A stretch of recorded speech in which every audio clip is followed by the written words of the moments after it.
Hello, I'm Alice Collins and this is Claire Collins, my business partner / my mother. We've got our own boutique public relations consultancy and we specialise in cause, culture and community. We've been around for about 4 years now and we've done a lot of health awareness campaigns and we specialise in behavioural change campaigns for health, those sorts of things. That one, there we go. Oh, sorry. That's just a bit about us. So we're here to give you communication without borders from a not-for-profit perspective. So the multi-profit, let's start again. It's been a very long day. I had a film shoot this morning for an ad and I've been up since 4, so I do apologise if I get a little bit tongue-tied. The not-for-profit industry is a multi-billion-dollar industry. It employs almost 10% of the Australian workforce. It earns over almost 4% now of the GDP, and there are over 700,000 registered not-for-profits in Australia. That ranges everything from your local scout group through to large organisations like the Cancer Council, etc. So their primary activities are to deliver services to the community, to build social networks, to provide information, to aid and assist the community, and also to create change in a number of different areas, be it environmental change, be it in health change, or changes for the local community, for services for disabilities, etc. So, borders. Borders can be locations, they can be divisions between countries, between states, between cultures. One of the major borders that I think the not-for-profit sector has to deal with is, in terms of crossing those borders, is actually, we refer to them as barriers, because there's so many barriers in society that if you're going to create cultural change and develop, invest in social capital, then there are the barriers that you need to cross include things like avoidance. If you want to create or inspire change for somebody to make a proactive effort to have a health check or to learn the symptoms of a disease or to avoid something that will actually damage their health, then you actually have to remove the blinkers. You have to encourage them to open their mind and see things from your perspective. So what we do in the not-for-profit sector, while we cross borders, we actually often, we bulldoze the barriers in doing that, and that's often the only way we can. So the objectives for not-for-profits, because within the corporate sector, the objectives are pretty straightforward. It's to make money, it's to deliver to the stakeholders and the shareholders, and it's to hopefully improve the triple bottom line for some. For the not-for-profit sector, the communication objectives are quite different. First of all, it's about fulfilling their mission and their vision. And because they're all about developing capital growth in the community, it's about creating social change and improving communities through things like health and well-being, improving the circumstances of individuals and creating opportunities for marginalised groups. How we do this is to educate. The other key element that separates the not-for-profit from the corporate sector is the fact that they are dependent on contributions for their income, whether it be from the corporate sector, everyday people, or from the government. They also have to create partnerships and they engage with stakeholders to enable their mission to happen. And there are many barriers that the not-for-profit sector faces in able to create change through communication in the community. One element is through the media, who they access, who is their intervening public. The media often find, oh yeah, it's just another sob story, oh yes, it's another awareness month, oh okay, it's another day for this, another day for that. The really important thing which most not-for-profits forget is that yes, it's important that you're having your 10th Teal Ribbon Day, but you need to actually provide a newsworthy angle, you need to supply new information and make it current. Yes, you do need money to supply your services, but you need to find new reasons why you do this, and you need to be able to sell that to the journalists, because journalists are inundated. Quite often the journalists are approached as if they're just another community notice board for another charity's great cause, which is not the case. It is a very flooded marketplace. There isn't one day of the week where there isn't multiple awareness days or doesn't fall within multiple awareness months. At the end of November, there's Asbestos Awareness Week. There's an awareness week for postnatal and prenatal depression. It's just inundated. So it's really important for a lot of not-for-profits to be aware that there are other issues equally important as their own issues. Quite often they think that their specific issue is the only issue that needs to be out there and is the only newsworthy issue. So it's about being able to tailor that message, create a new message and get it out there. Another barrier that they face is within society. Society is also inundated with awareness days. With the economic crises that have occurred over the last few years, with increase in electricity bills, expendable income is not as great. So people's ability to be philanthropic is significantly reduced. So people are being hit on left, right and centre through social media, through friends saying join and support my cause. They receive their direct mail campaigns, they receive information on Sunrise or Today, etc. It's a really flooded marketplace and people just switch off. The other thing is people tend to switch off about issues which they don't think are relevant to them. For example, men will switch off from a female-related cancer, or women will switch off from issues that might affect male health, etc. So quite often the society are quite happy to stick their head in the sand, especially men when it comes to men's health issues. There's been a lot of, in recent times, information about heart attacks and the warning symptoms specifically targeted at men, because men are traditionally people that don't go to the doctor, they avoid going to the doctor and they don't necessarily follow what's going on in their own body. So their rates of heart attacks are far greater for causing significant and unrepairable damage because it's often caught too late. There's been campaigns for that to promote awareness to men. So you have all these different awareness activities occurring. So it's about being able to strategically target your specific audience, segment it and bulldoze it basically. And also if the message that you're trying to get out there requires effort, people are less inclined to participate and they're constantly hit on left, right and centre. The other thing, just adding to that, is if it's too confronting, they don't want to know.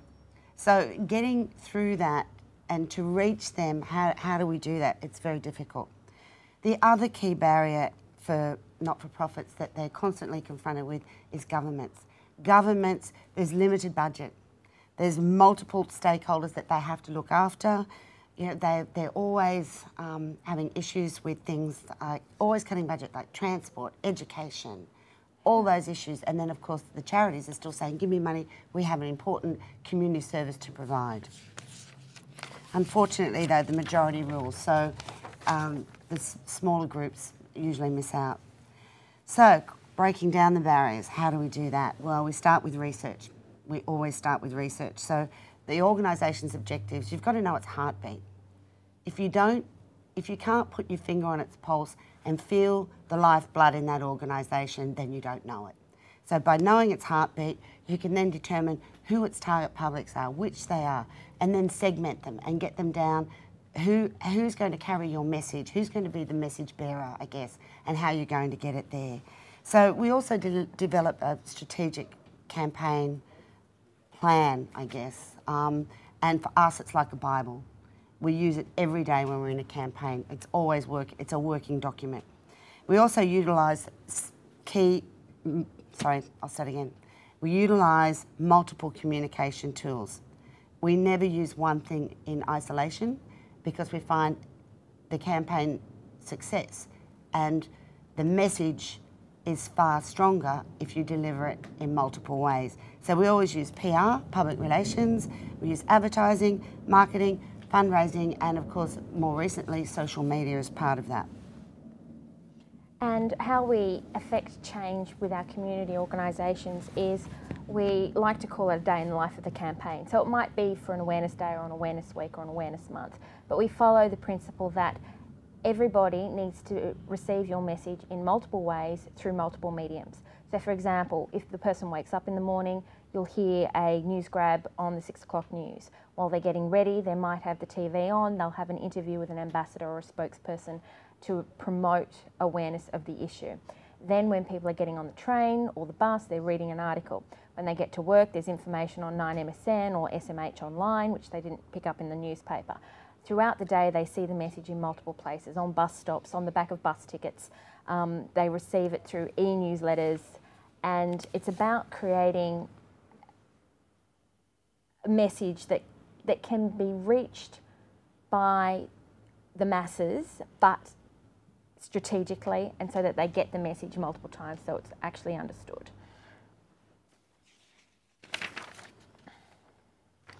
So to give you a case study, an example, one thing that we were confronted with was a campaign that we did for asbestos awareness. And one of the real issues with that in deciding who our target publics were was to analyse, research and analyse who they were and how we're going to get there. One of the key things that we determined from this research was that how many men do you know voluntarily do renovations? Very few. Who is the primary person that drives those motivations or drives the, I need the kitchen done, I would like a bigger space for the children, we need the study fixed, what's happening here? The women in the house drive that. Not only do they drive that, but they're also the primary carer for health. So to reach the man, to get the man to do the right thing and not drill, not sand, manage asbestos in the home as well as we can, we targeted women as well as men. So we had multiple targets happening there. So to educate, the whole objective was to educate people in New South Wales about the dangers of asbestos in and around the home. The challenges, well, short lead time, very short lead time, but again, that was a barrier that we had to overcome, and we successfully did that. And we also, one of the real problems with this particular health issue was case studies. Now, whenever you do a health campaign, obviously you need to tell stories to make it meaningful so that you can connect one person's story to another so it means something to them. With something like asbestos-related diseases, unfortunately, in the case of mesothelioma, when people are diagnosed with that disease, generally they're lucky if they live more than 100 days after diagnosis. So case studies were very, very limited, so we couldn't use them at all. And across the sector, that is, especially for health awareness, it is one of the big challenges because people are dealing with patients that are sick, that are dying, and the repercussions that it has on a public relations professional is quite huge because you get to become quite close with these case studies and they do die and you form friendships and you have to deal with that on a day-to-day basis. A number of the campaigns that we deal with, we do face that, as well as with other issues. For example, the prevention of child sexual assault. They're really confronting hard-hitting issues, and as a PR professional, you've got to learn to create your own bit of an internal barrier to prevent being completely affected by the work that you're doing, but you still need to maintain a level of empathy because you can't sell that story unless you're feeling passionate about that story that you're trying to sell. And one of the things that we've found too, when it's something that's so important, such an important message that needs to get out there, when you're pitching it to media, it's all about knowing your stuff and it's about how passionate you are about the subject matter that you're selling. So to sell a story to a journalist, most PR people will tell you, well, it's not always easy, particularly, again, we're going back to the barriers that charities face in terms of the border. It's just another sob story, it's just another charity day. So to sell that story hard and have it accepted in multiple ways to ensure that people outside this room get a message that might very well save their life, it's not easy. But when you do it, it's so rewarding and you know that you've actually made a difference. So for this particular campaign, the asbestos campaign, a key element was to drive traffic to the website. That's how we're going to educate people. Did I do that? No, oh, it's just going forward, not back. Technical glitch.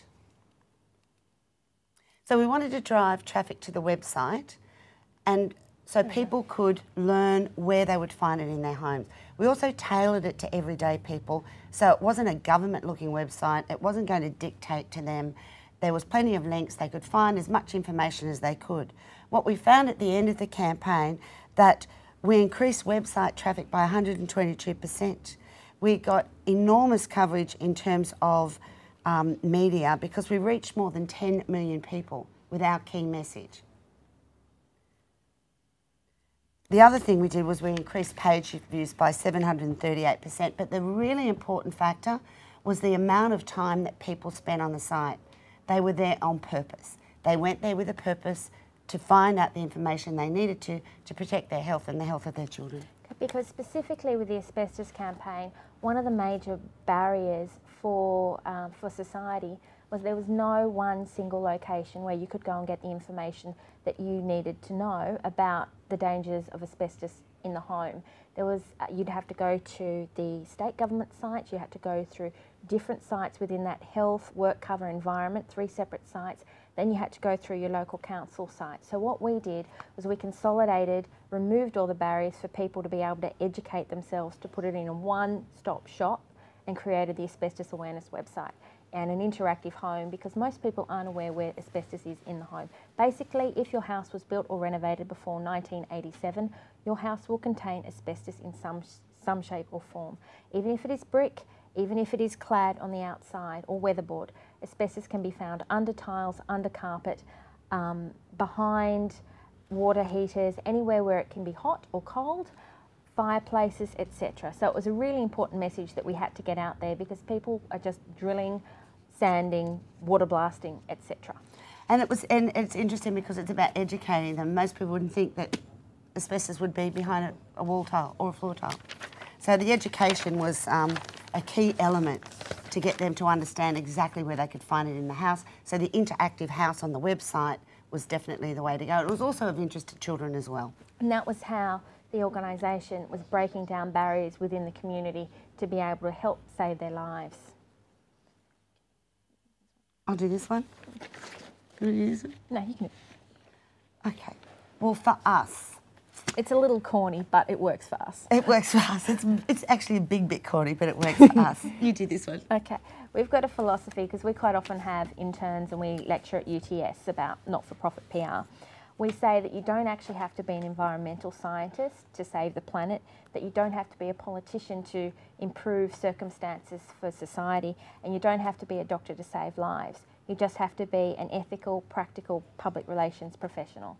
Sounds corny, but I'm on a board for the National Youth Theatre Company Foundation, and when we were interviewing other potential board members and you do the talk about your background and different campaigns or your work experience, I mentioned that I'd been involved with the Ovarian Cancer Awareness Month campaign. We were in the middle of this really important meeting, and this guy stopped me and he said, "I'm sorry, I have to stop you there." And it's like, okay. And he said, "I have to thank you." And I said, "Yes." He said, "You did the article that was in the Woman's Day." I said, "Yes, that was me." He said, "My mother would be dead if it was not for that article.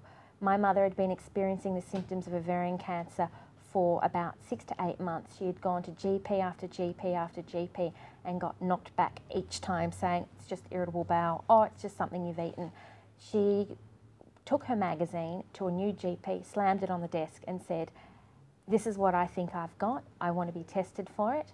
She got her blood tests, etc. She got rushed off to hospital 2 days later once the results came back, and got diagnosed with borderline stage 2, stage 3 ovarian cancer. She's here now because she read the message, and that's the impact that we can have as communicators. We can actually change society for the better. You don't have to be a genius in terms of being able to do brain surgery or whatever. Even though we'd like to. Even though we'd like to. But by just being able to find a message, define it and get it out there, you can actually impact on society and break down barriers within the community. Any questions? Thank you. Is your asbestos campaign rolling on? Yes. That's what we were That's working what we on were today. shooting this morning, the TVC for this morning. My father died of asbestos. We hear it all the time. And it was really funny when they first came to us and said, look, you know, we'd like you to take on this project. And we get this all the time whenever people do, because you think you know about certain issues in society. You know, everybody knows that child sexual assault is awful, but you don't really know until you actually start reading the case studies and reading the science and doing the research and finding out the history of what you're talking about. But with asbestos, it's everywhere. It's absolutely everywhere. And people don't know. For example, today, the house that we were shooting at, we got there and I got all excited because the roof of the garage, which has been turned into an office area, was asbestos. And I've actually been looking for an asbestos roof to photograph for my slideshow. And I was stoked. But when you went into the house, which was a beautiful house on the North Shore, the whole house was filled with asbestos, yet it was a brick house on the outside. It's about being able to educate people to think, oh yeah, I don't live in a fibro house in the western suburbs, asbestos doesn't affect me. Asbestos can affect you. It doesn't matter where you live, it only matters when your house was built, what year your house was built or renovated. I mean, there are inner city terraces around Surrey Hills, in Wallara.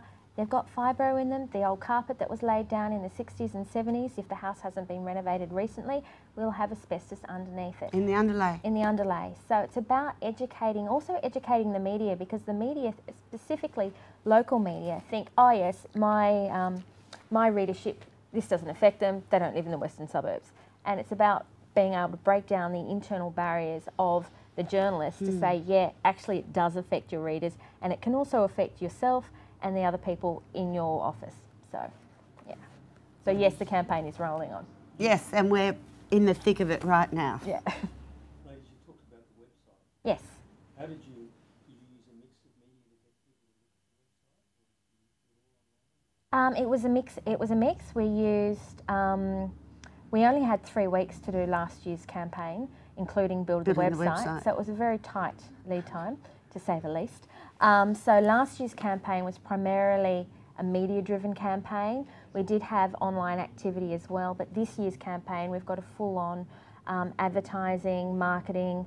We've got in-school education programs which are going to be rolled out in primary schools. We've also developed a mobile house, which is the size of a caravan, which will be touring around New South Wales to actually educate people where it can be found. So on one side you've got a lovely living room, the other side you've got a mini kitchen, mini bathroom, at the end you've got this fantastic garage, little roller door shed. Yeah. So it's about being able to create as many different types of opportunities for people to get your message. Not everyone will be reading reads the Sydney Morning Herald.